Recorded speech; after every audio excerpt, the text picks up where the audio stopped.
You create your own reality. So when I first heard that, that pissed me off. I was in a bad place and I was like, what? It might not be your fault that you're in the place that you're in, but it is your fault if you continue to stay there.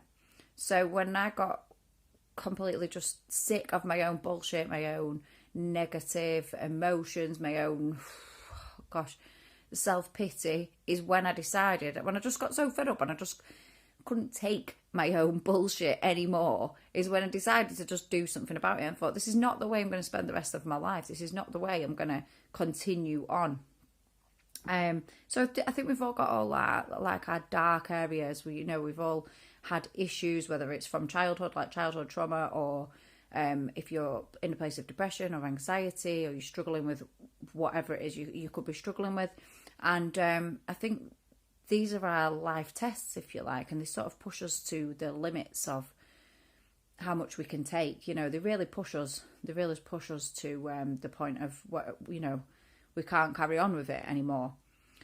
And I've been through it. I've had my own dark night of the soul. There's no point me going into that. But what I did was I didn't stay there. I changed things for myself. I decided this is not the way I wanted to carry on the rest of my life. So I got coaches. I got like mindset coaches, business coaches, life coaches, and I turned it all around. My life really changed. And if you don't know what like a mindset coach is, it's similar to therapy, just sort of a quicker and more to the point in my experience. And it completely changed my life. I can't even like imagine how I stayed where I was for so long.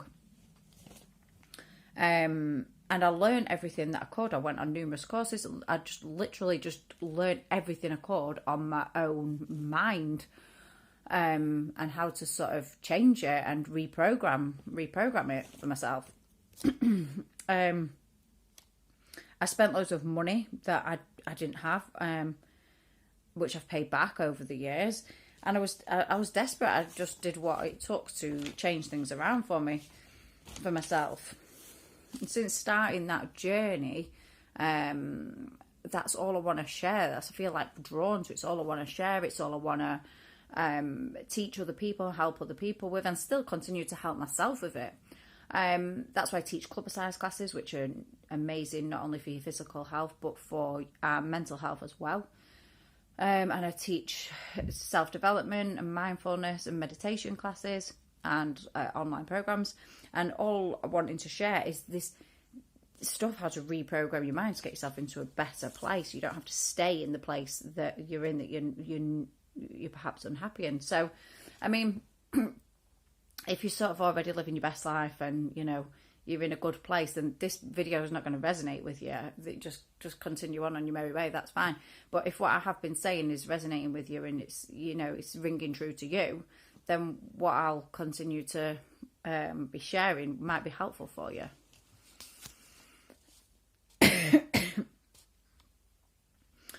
The things that have helped me the most, which actually are like the simplest things, don't cost any money and very, very easy to do.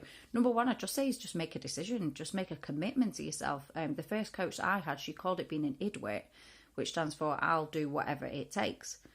So you might want to write that down. And I just kept asking myself, am I being an IDWIT? Am I being an IDWIT? Am I doing whatever, whatever, I'll do whatever it takes. Am I doing whatever it takes? Do you know what I mean? So, yeah, and I'd ask myself, am I being an IDWIT, or am I just making the same old excuses, which I've continued to make, like, oh, I can't because of this time of the year, or I can't because this is going on at the moment, or I can't do that because of money, I can't do that because of time, I can't do that because I've got other commitments. Am I continuing to make these same old excuses, or am I being an IDWIT?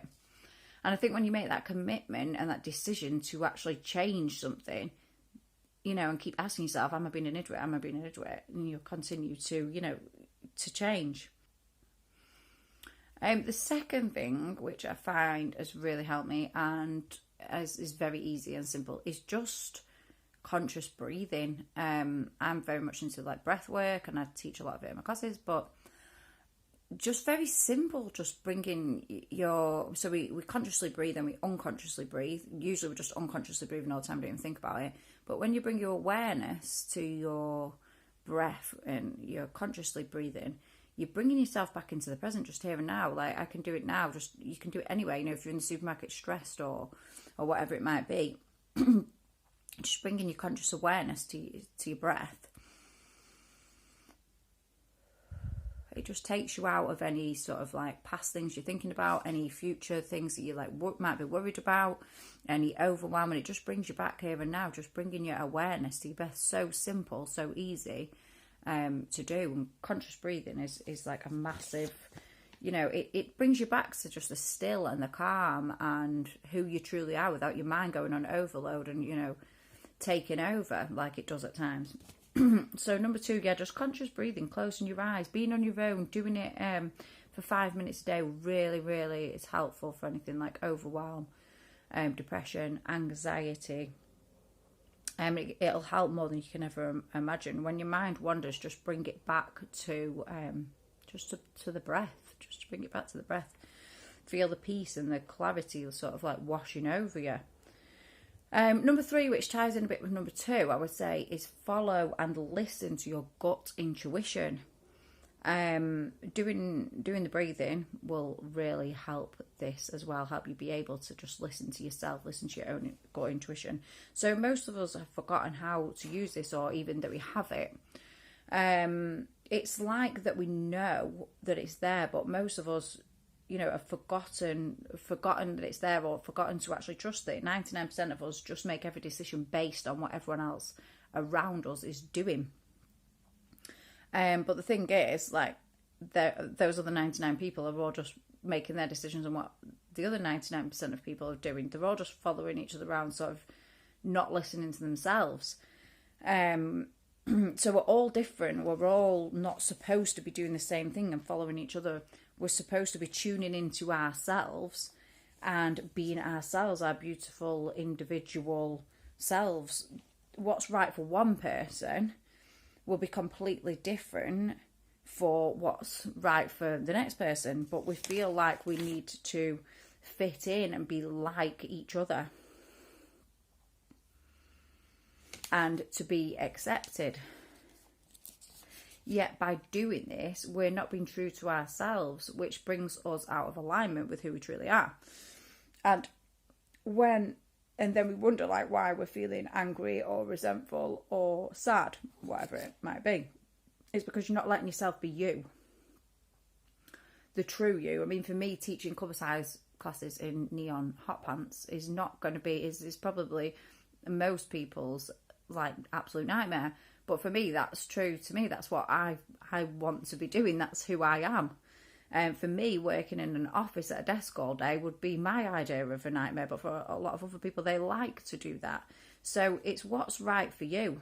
And if I'd continued, you know, to be normal and work perhaps in an office or do something like that, that would have been, you know, I would have maybe fitted in better, but it would have been awful for me. So a lot of us are trying to fit in rather than just being true to ourselves, you know, rather than following our own gut and our own intuition.